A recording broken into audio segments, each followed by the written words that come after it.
welcome to the Stanley Street Social Podcast. Melbourne Football Club captain Max Gawn ahead of the grand final. Thank you very much for finding time on the lead up to one of the biggest days of your life. Well, it's big, but it gets bigger with the world champs post it. Exactly. What a I just weekend. got a text from Caleb, actually. Caleb was wishing me luck, and then I, vice versa, wished him luck. I said it'd be a massive quinella from us too if we're able to pull it off. Yeah. Did you actually ask him by any chance, is he up?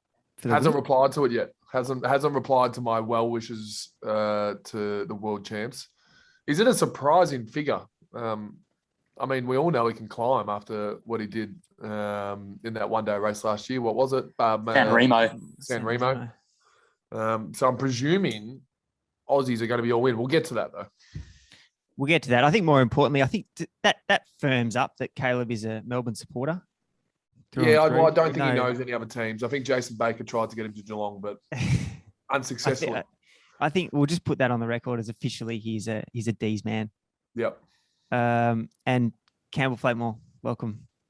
Thanks, Alex. Thanks for having me. It's good to be down south, and I believe you're at the beach house. You look a little bit like Brad Pitt off The Big Short, big trader. He's just moved down to the beach. Look at you in your shack. It's good to see. Yeah, I'll take that. Officially cut ties with the mainland. See you later, Tasmania, through and through. Yep. It's all Look done. out, Hobart. He's back. The race itself, Campbell, do you want to, as a former under-23 world time trial champion, do you want to just run us through your thoughts on the TTs that we've seen so far? Well, yeah, it was a little bit disappointing not to see an Australian representative in the elite men's. Obviously, Rowan had his reasons. And then Luke Plapp was second in the 23s, only 10 seconds off the pace behind a massive, I think it was Danish bloke, 90-odd kilos. The perfect parkour for a big body. I think the average speed was 52, 53. So it was absolutely warp speed.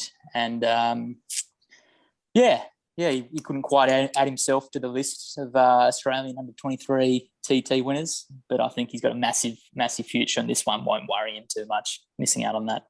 Why no Durbridge or Matthews in the genuine race, the men's race?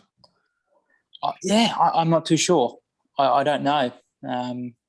Normally it would just be Rowan that would do it. And when he did it, you just presume that like a Durbridge or a Matthews would come up. But yeah, it's one of those events though. You don't really want to do it unless you're really going to be amongst the medals. Yeah. It's not like a road race where things can go your way. You get a little bit of luck. TT, whether you're going to be in it or not. So obviously Rowan just thought he wasn't at the level and gave it a miss. Yep. I think too, like there's one thing that'll probably pop up in this the road race when we start talking about it was Remco coming third against two like big boys, two genuine time trialists. So I think, it was a big ride from him to go off super early to have no real indication of where the other two are at. And then Ganna just did his thing. It was a Ganna track. BTW, the average speed was 54.3, which is just crazy, crazy fast. I think that would be the fastest average speed in history, in time trial world championship history. So perfect for a big boy like Gunner. And we saw what sort of horsepower he's got at the Olympics when he dragged his nation to a gold medal in the TP. Yep. And yeah, we've got the under-23s coming up as well, the road race. A big race for the under-23s after having a rough couple of years. Like as a junior athlete, the last 2 years must have been horrendous. You're losing out on valuable time that you spend developing as riders, getting experience, especially for the Aussies trying to get some Euro runs on the ground.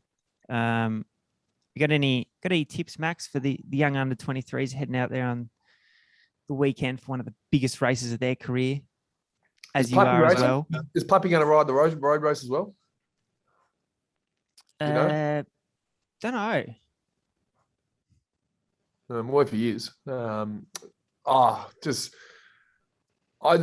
see. I mean, and Campbell, you probably know this better than me. The under-23s is just a serious platform It's like under 18s for us, to be able to develop your game to the best you can. So be able to do that under match practice, so under race stress and race practice.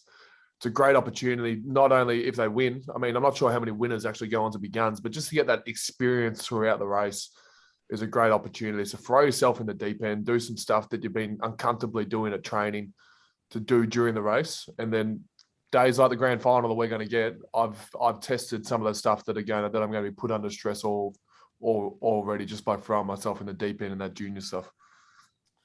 Yeah, well, it's definitely the biggest race of the season for these boys. If you win it or if you get a podium, you really put your name put your name on the sheet of big talents. And I think everyone that's won an under 23 Worlds has gone on to be pro. They don't always go on to be a big pro, but they definitely get their foot in the door. And there's not many races besides probably Lavernier where you get the opportunity to stand out like this. So it's a massive one, and they didn't get to race last year, so there's even more pressure on guys that are fourth years, which is your last year in under 23. So expect a really exciting race, and it's not as super out of control like the juniors. 23s is a little bit more structured, there's a little bit more teamwork, but at the same time, everyone does have their own agenda, and if things go their way, they'll definitely take it. So I'm excited, and the two Australian boys, Jensen Plowright and Jared Brisners, I think this parkour really suits them. It's not super hilly, it's not super flat, it's a little bit of an in-between. They're both super quick in a 30-40 man finish. So if things go their way, they can lay low. I think they could be really around the medals in this under 23 race. You think with the lack of racing, if you perform at Lavernier or the Worlds, it's a ticket to the World Tour almost. Oh, absolutely, yeah, guaranteed. Onto the men's road race.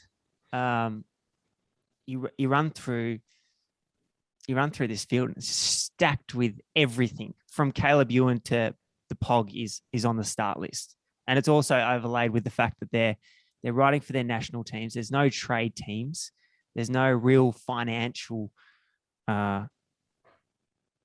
piece bringing them all together. And I think this plays for an interesting role as to how the different teams and the different nations rally together on just purely for the nation's flag. Max, it's weird. It's weird, isn't it? In cycling, it's real weird. Max, if you were to rally, if you had a week to pretty much rally 6 teammates together and try and get them on your side to potentially sacrifice their World Road Race for you, what'd you do? And plus, I mean, I think that's what ScoMo's been doing, getting the UK and the US in on that deal within the nuclear war, whatever they're doing. I think that's to help potentially the Americans are going to help ride for Caleb, because I'm not sure what the Americans are doing, because they have Brandon McNulty leading them, and I don't know what he's thinking in terms of win. And then Cav's leading the Poms. I don't know what's happening there. So maybe they're all in for Caleb. And also Caleb might not have too much support. They might be swinging their vote in a different direction within the Australian team. Correct. It looks like, the parkour is so weird. So you're not sure who the leader is. I'm presuming once they have a leader, there's 5 guys within that team that know they can't win. So they should be able to throw their support to be able to win an Australian title in the World Champs, I'd presume. But cycling is a funny sport. But it looks like it will be a Caleb Michael Matthews led team with the rest of them throwing in a fair bit of support. Yeah, I'd like to see Stannard have a good ride. I think this course is perfect for him, Alex. You might know him a little bit better than I do, but just in that false final 90k to go, those sort of moves going, you'd like to see him slip in there and try and do something, because I think, he's a good option for that point of the race. There's no real brute. There's Durbridge. If this is obviously speculative. I know the Australian team's confirmed. There's Durbridge who can do a bit of work. Or Nathan Huss, maybe. Harry Sweeney, I haven't seen him do that yet. In terms of really pulling a peloton along. But I'm not sure if Caleb will want Australia working. I think Caleb will try and hold himself. So I don't think you'll see Australia on the front. I think they might get in the break potentially with Schultz or a Stannard. You think, I guess, in Caleb's favour, he has got Sweeney, a teammate, official teammate, who, although he didn't actually get to, as Max said, he didn't actually get to perform the role. Caleb brought him to the Tour de France, going, "I want you there for someone to ride for me for the 3 weeks." So he's obviously got big street credit with Caleb, and showed with his actual performance in the breakaways a couple of times throughout the Tour de France. He's got the horsepower to go with it as well, which I think is a pretty big asset, having a teammate within the team. I just think on Caleb as well, there's 3 pretty big targets over these next 3 weeks that a lot of people are targeting. Looks like Van der Poel might be a little bit later in the month rather than the World Champs. It seems like this is Caleb's one. Out of the 3, I'd say this one probably suits Caleb the most. You guys might think differently with Lombardi maybe, but I'm surprised if he's not really raging, like really at the pointy end, ready to go. Yeah, I'd love to see it. I mean, there's a bit over 2,500 meters of climbing, which is a fair bit, but then at the same time, the race is 260K. So there's a lot of climbing and a lot of kilometers. But I also can't see Michael Matthews working for Caleb in any way, shape or form. He's going to have his own agenda, 100%. And hopefully next year in Wollongong, the Australian organising committee make a pancake flat course for Caleb to win. So maybe there might be a bit of you do it this year, I'll do it next year sort of thing. But there'll be no help coming from Michael Matthews. Is there an intermediate sprint for Michael Matthews to take out, or him and Sonny going head to head for it? Oh no, Sonny's gone to bigger and better things. Sonny's a threat here, by the way. Sonny's the favourite in my eyes. Big time. Back to the Caleb Matthews thing. So like Campbell, if you're I think is it Rory Sunderland? Sunderland is the director. What are you saying? What are you saying to those 2 guys? Are they literally just rocking up doing their own race?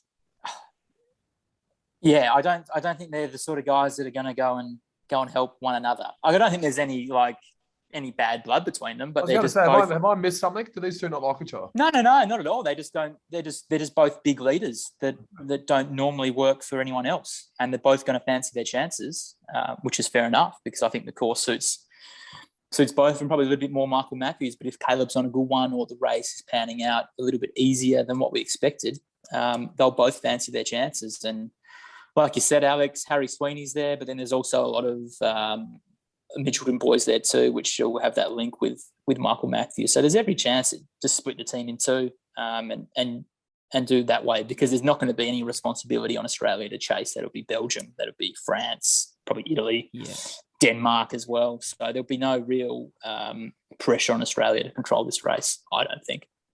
And if you look at the squad, it's like Durbo, Sweeney, and Miles Scottson in there for like horsepower, and then Stannard, Nick Schultz, and Nathan Haas as the guys to potentially be there late in the piece or follow the early moves. Caleb and Bling just do their thing. See what's there. Exactly. It does look like if one of them are going to win, let's say Caleb, then Michael would probably be potentially the only one left in the peloton for him. So there's going to be an interesting little situation going on there. Yep. Matthews would be the perfect lead-out man as well, wouldn't he? Yeah. Really strong. He's super quick as well. Regularly comes fifth. Exactly. It's a perfect lead-out rider. Yeah. But yeah, I think this race will blow to bits in the last couple of laps. So it's unlikely we'll see them both there, but let's see what happens. I am tipping a smaller group of 3 or 4 get to the line. So I don't think Caleb's going to be in that. The 2 big squads, the Belgies, Dutchies, 2 favourites, the 2 biggest vans in the world.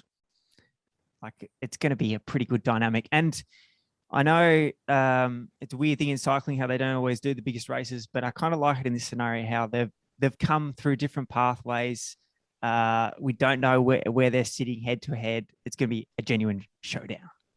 Yeah, and they've both got 2 ace cards as well. I know Remco's come out and said that he's working purely for Volta Van Aert, but I think Dylan Toons or Tej Benu could be used as someone to get up the road late. So they've got a little bit of a trump card. And then Bok Mollema, I can just see him doing something.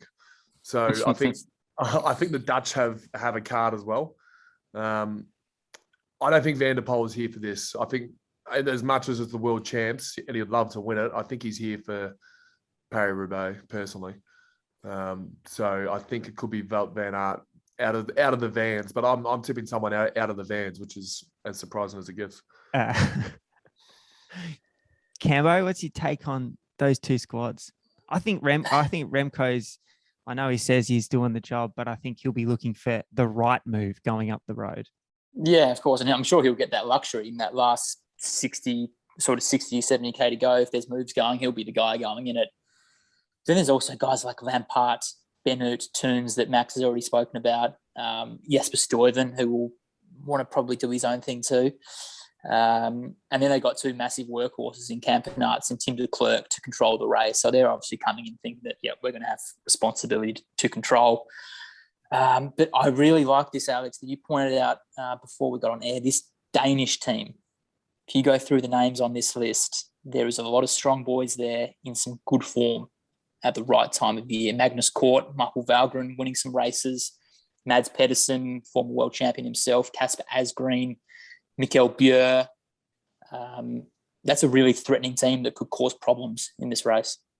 And we're talking about small groups coming to the line. I think Magnus Kort showed that he's in hot form as long as he hasn't peaked a touch too early for the Welter. That small group of it could be him v that bling kind of rider that comes to line at an interesting pace. But I just thought this Danish squad, with the amount of guys that they can start throwing at the race, like they're all going to be there.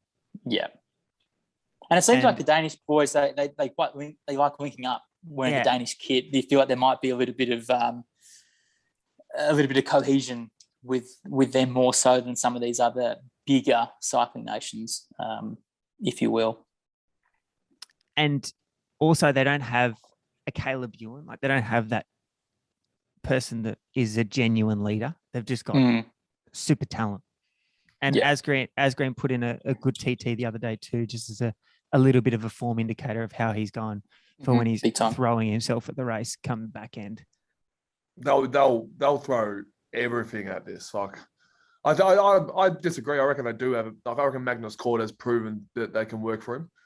And if they get to a small group of 20, and let's say it's Kort, Van Aert, Van der Poel, and Matthews to the sprinters, Magnus Kort's in that good of form. He might be able to beat Van Aert. Absolutely, yeah.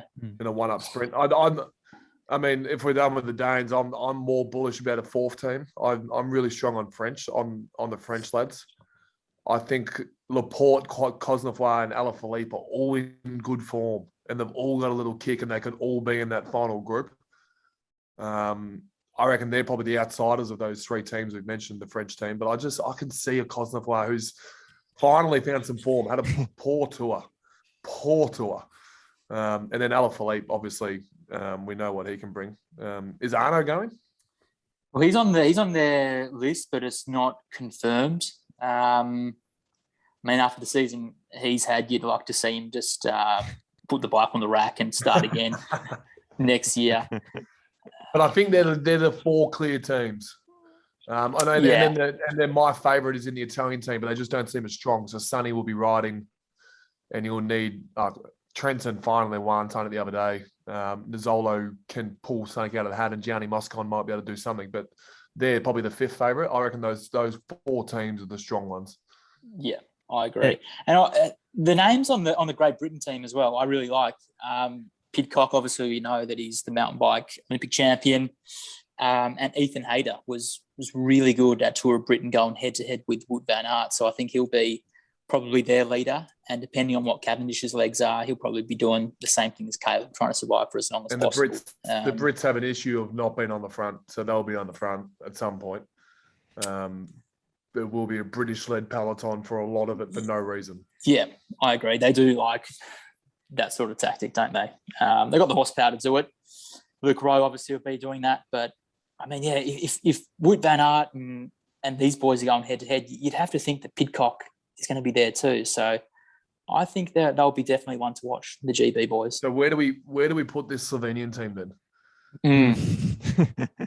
So Mohoric has every right to be called one of the favourites as well, in my opinion. He's in I agree. serious form. I don't think he's going to have much support from Rog and Pog, though. I don't know whether Pog's in top nick. Maybe he might be willing to sacrifice. He seems like that sort of guy that he'd be happy to do it. You know him well? I think... But yeah, very well. Do you think after he put a TT out that was mediocre by his standards and based off what's going on in terms of he's the Tour de France man at the moment, he'd be happy to do the team role. And what a guy to have just to see how he's going in the back end. What is the team role? Is it riding for Rog or riding for Mohoric or I don't know if they've got another option, maybe Jan Tratnik. But Your man Tratnik. I think it's Mohoric. It's Mohoric. Him and Colbrelli put on an absolute show at the latest tour that they were at. Yeah. Yeah. And Max, speaking before about under 23s that have been superstars in the under 23, it's Matthew Mohoric. He was the king of under 23s. He went back-to-back under 19s, under 23s worlds, which is probably the only person in history to do that. And it took him a little bit of time to find his feet at pro level, probably because he went pro after only 1 year of under 23, which back in the early 2010s was super uncommon. Now we've got guys going straight out of 19s into pros, but it took him a long time to find his feet. But he's sort of become the king of that really long, hard day. The longer it is, the harder it is, the better that Mohoric gets. So I'm sure he's hoping for a really hard race, and they've got the cattle to make it that. So, really, really strong team, that Slovenian team on paper. In terms of like strategy, is there any team that has something else to play than just that? We're just going to get to that finale, see how things are going, put a couple of guys in the break. Well, I think Switzerland had to do something because they have a favourite. Hershey looks like he's finally in some form and he's riding a team without Pog. Like, how exciting. Finally, you're not riding behind Pog. It still seems like one of the more baffling decisions I've ever seen to go ride behind Pog. But I guess €2 million a year do that. Yeah, €2 million for a domestique. I'd probably take that as well. They've got something. And then the proud European teams that aren't as strong here, so like a Germany or a Spain, I think we're going to see something from them. The Spanish team hasn't even come across my desk. Here it is. Gorka. I guess Ivan Garcia Cortina is a good rider for this sort of parkour. Aaron Buru will be talked about at some point. Yeah, absolutely. Your man. But yeah, I don't know, just Spanish riders riding in the north of Europe just doesn't excite me that much. The Colombians? Maybe a Polish. Colombians actually have a couple of sprinters that are coming, and sprinters that are well known to be able to get over a hill, like a Milano. But they did win the Olympic gold, didn't they? Oh no, Carapaz was Ecuador. Ecuador. Yeah.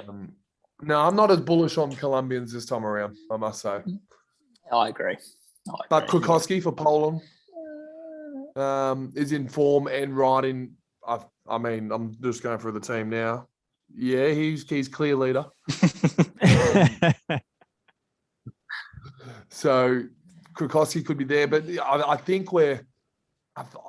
honestly, I think it's a group of 5 that are together. I think it's the 2 Vans, Colbrelli, Mohoric, and the 5th you can really rattle off. I don't know who it's going to be. You think maybe you think Alaphilippe is a defending champ. The biggest threat to Alaphilippe is himself. Yep. Trying to be a hero, trying to do too much too early, and he might just have to do that to soften up the other boys. So I don't love Alaphilippe just from saying that. So I think you're right, Max. I think it's the 2 Vans. Colbrelli, obviously, absolutely flying, and someone from the Danish team. I'm probably looking at Magnus Kort if he can hold that form from the Vuelta. maybe Casper Asgreen, who put in a good TT. Riding for Quick Step, knows the roads well. Those probably be my big favourites. Maybe Tom Scully, who's leading the Kiwis. Where's George boys, when Max? you need him? Where's George Bennett when you need him? I don't know whether George would love this course. Yeah, but I think he'd love it more than Tom Scully and Jack Bauer. Yeah. Who's in form, Jackie Bauer, by the way?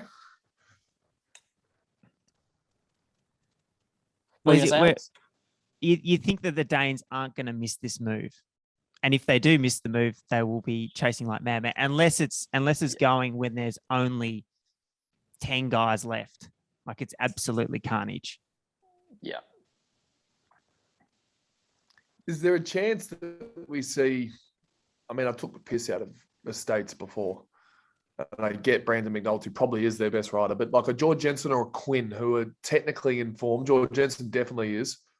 But Quinn, who's scoped to be the next best thing coming out of the States. Is there a chance one of these guys somehow make it into the final group?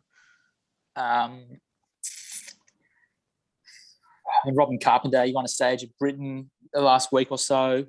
McNulty, he was right there with Carapaz in the Olympics.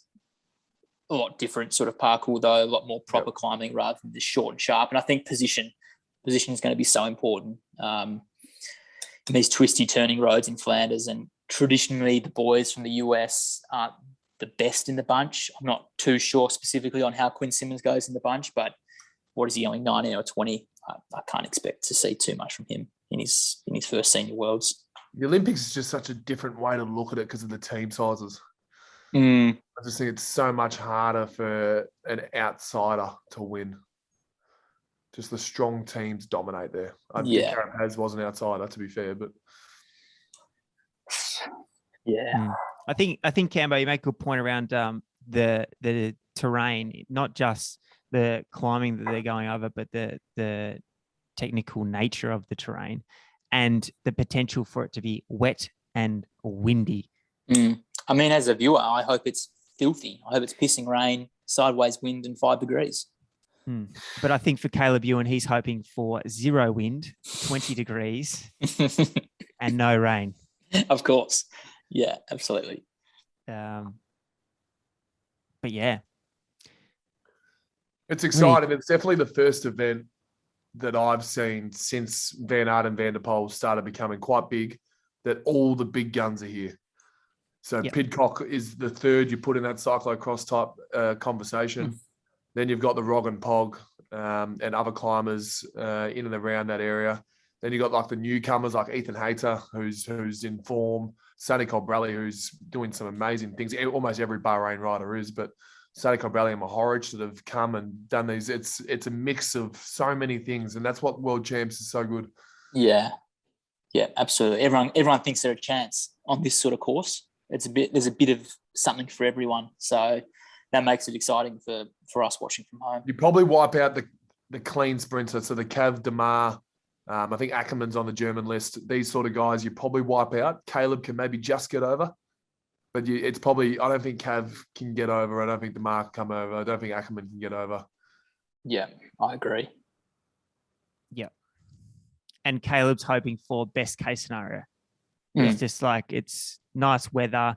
It's not too hard off the blocks, and that they can just hang in there for channel his inner Milan San Remo form. Can be beaten by Van Aert, Hayter, Magnus Cord, and probably a one-up sprint as well if he gets it wrong. That's the issue, because he'd be going so deep to get there. Yeah. And we've seen that Van Aert can beat him even on just a flat track. Yeah. Tips? Jeez.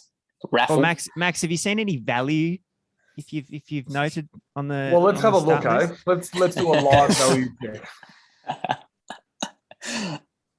So we're not far off with our top 5. They are the top 5 in betting: Van Aert, Van der Poel, Colbrelli, Alaphilippe, and Mohoric. So that's. I mean, and I said those names without looking at the betting beforehand. So it feels like I know something about cycling. We definitely do. Yeah, that's a little compliment that I'll take. And then not after that is Remco, And then the Dutch, the Danish, Asgreen, Court Nielsen, and Belgren. So they're all thinking the same thing. Where's the value? Find us a little bit of value. All right, let's scroll down.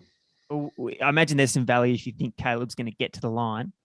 Well, Caleb's at 60s. Tej Benu, 100 to 1. Okay, now we're talking. Yeah. Peter Sagan, is he on the list? He is. Him and his brother Uraj, the Sagan bros. Start form, Peter. Won his the home GT race by default because he comes second every time. He was getting beaten one-up sprints by that Colombian fella. What's his name? The quick step, Hodge.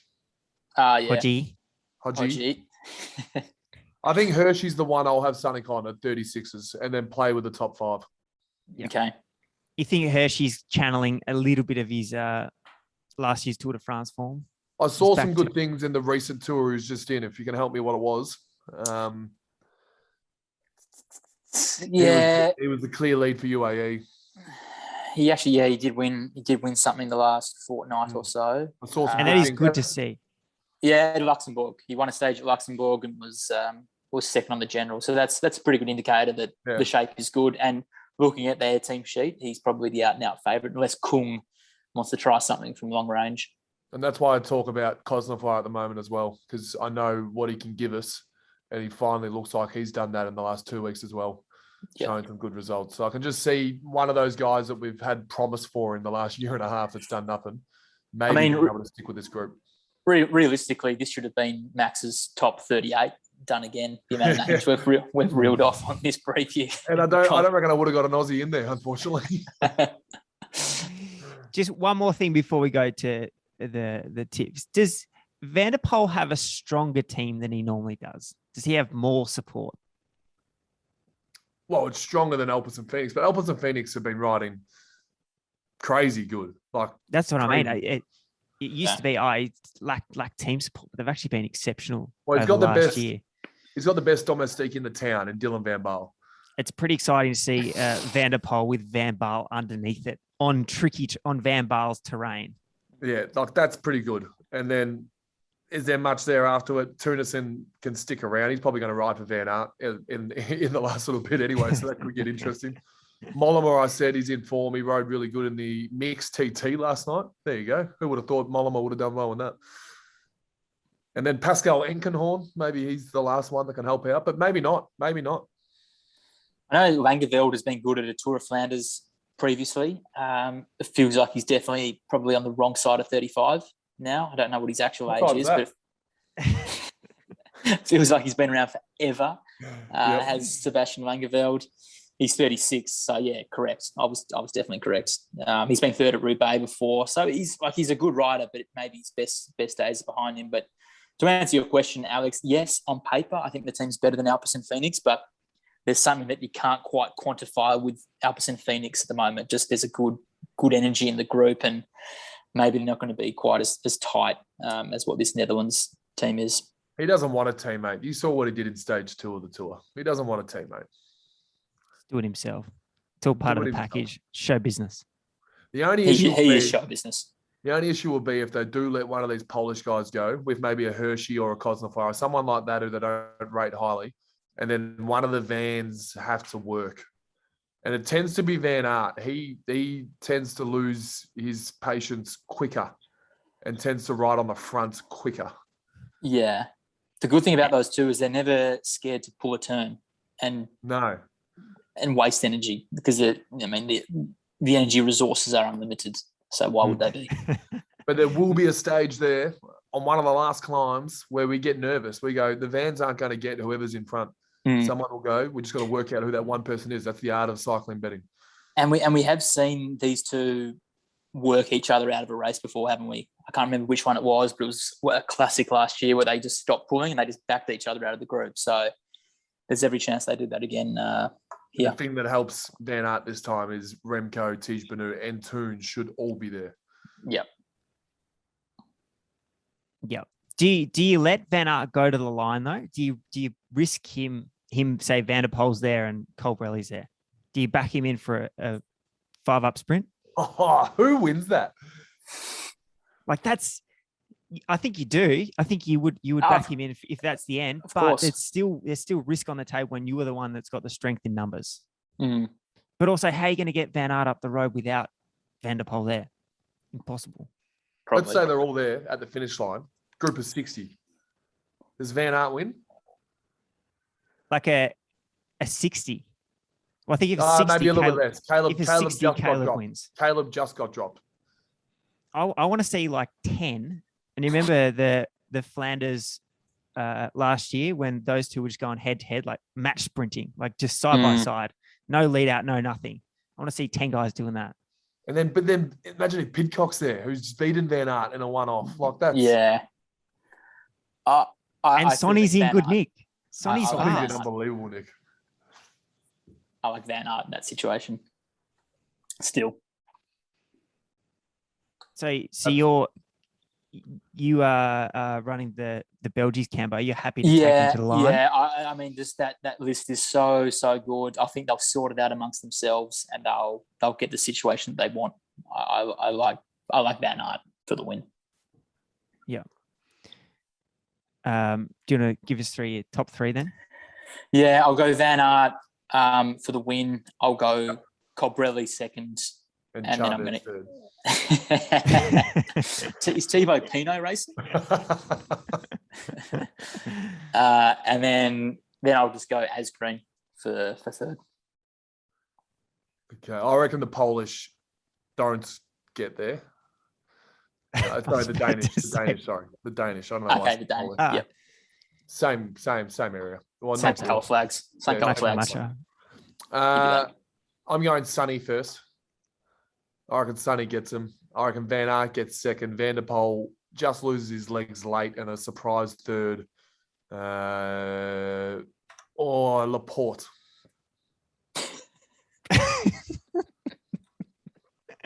Christophe Laporte. Has there ever been a top three that you haven't just snuck French Ruffy in there somehow? If David Gadu was there, I'd have him winning. Third place in these picks is your luxury pick. I mean, I went Jon Izagirre for third place in the Tour de France. So, well, the way I've tipped means it's a bunch sprint with a smaller group. Colbrelli, Van Aert, Laporte. If Laporte's there, there's 40 blokes left. Yeah, he's a good climber. Anyway, I don't mind it. I like it. And then I'll just give you a speculative one. If it's not a bunch sprint, it'll be. I'm going Hershey.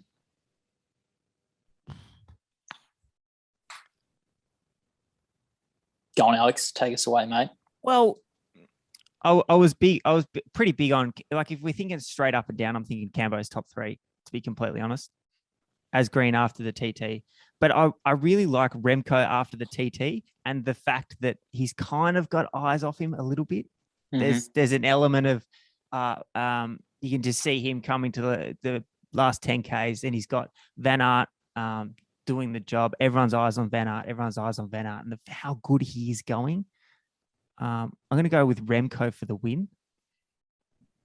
Van der Poel second and Asgreen third. Remco solo. Yeah, that's how he likes to win. That's the only way he can win, by the way. And I think that's a good point you make, is that all eyes will be on Wout van Aert. And then you've got guys like Remco who's going to get licensed and might not be chased. And when he does get a gap, he often doesn't come back. So I don't mind that, Alex. Good call. And then Smokey. Ooh. Well, I thought he was tipped in for third, but he isn't.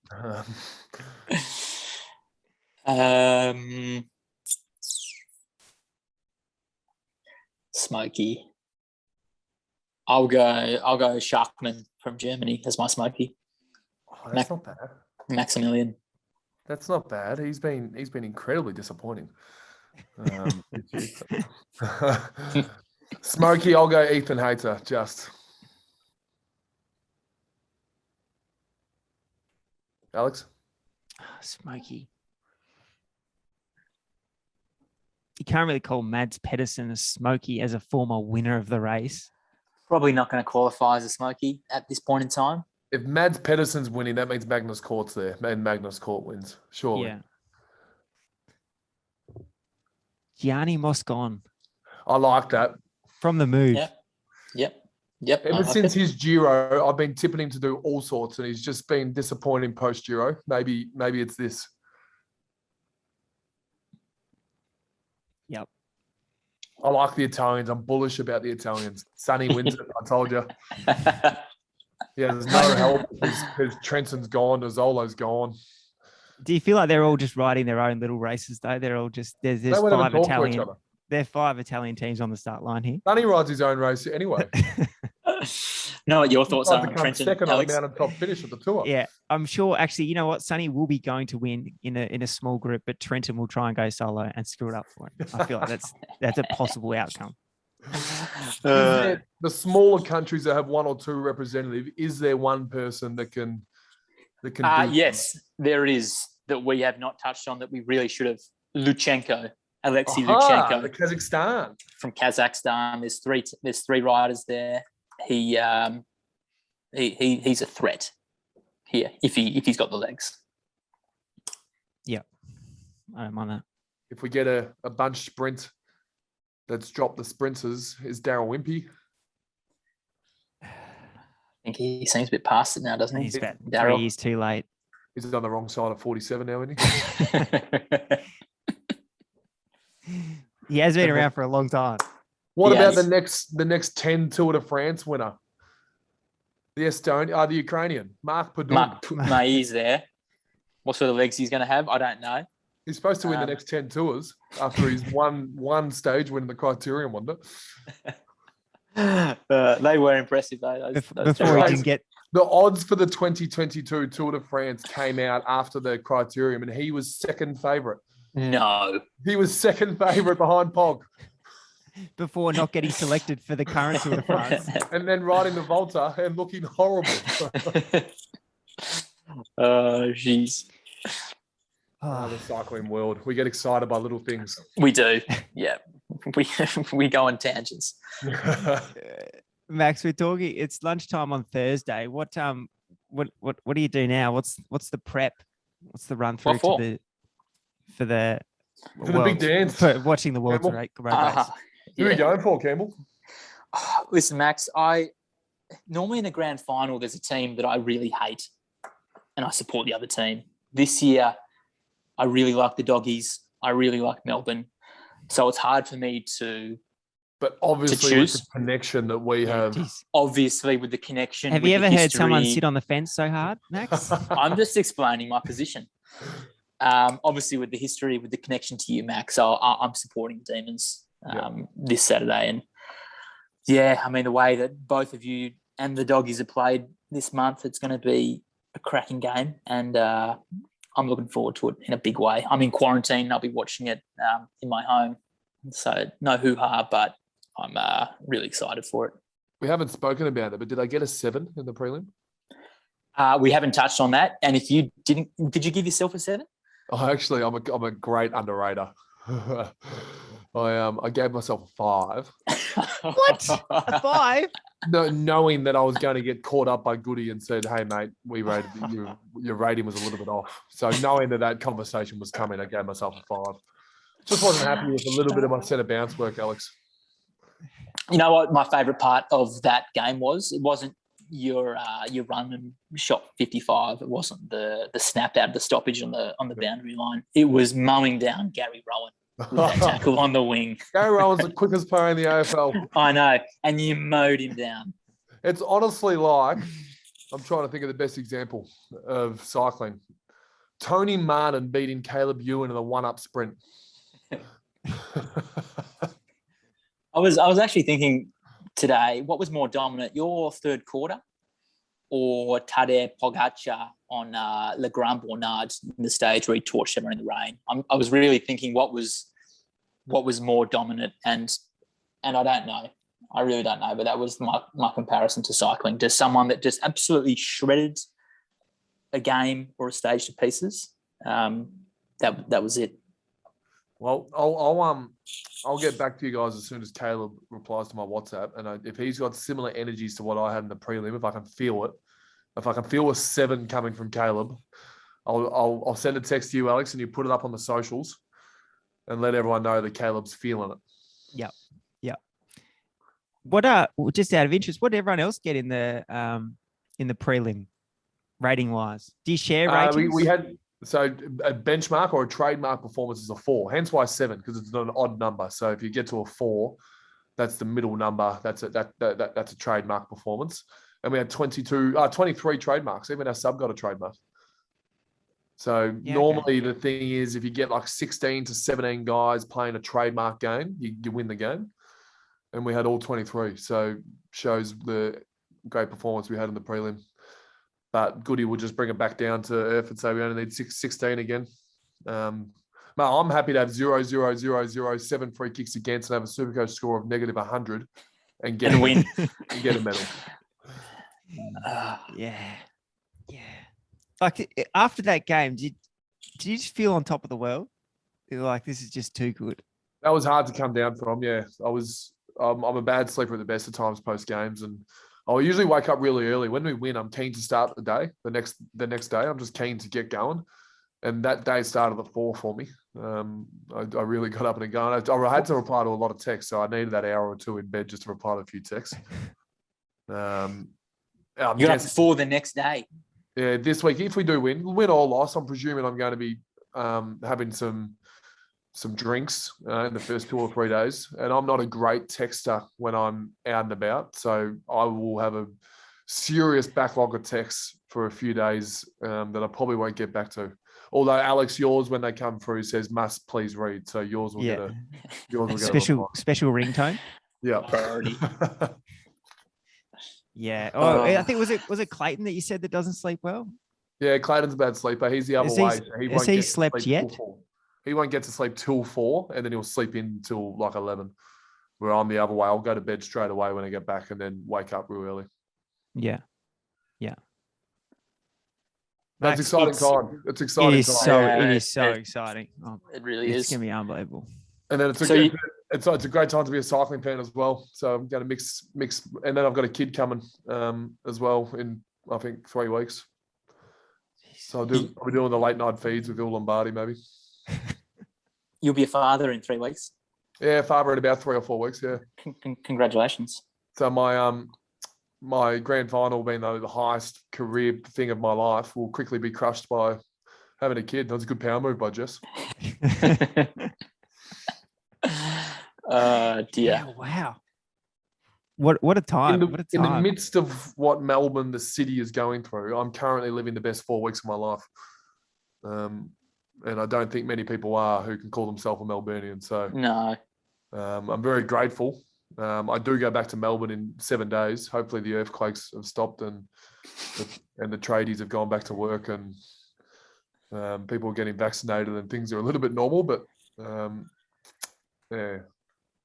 So everyone goes back straight after the game? We're here till Thursday. Yeah. The following Thursday, we'll have a grand final, something on Sunday, where we go down to Hay Street Mall in Perth. Monday and Tuesday, we have exits and medical screenings and stuff before we go. And then Wednesday, if we win, it'll be like a memorabilia day where you all got to sign stuff. If we lose, we might even go home that day. Yeah. Any confident? Well, we are favourite. I know that. Like how much confidence do you have? Well, we've won 6 on the trot, including 2 really, really good finals.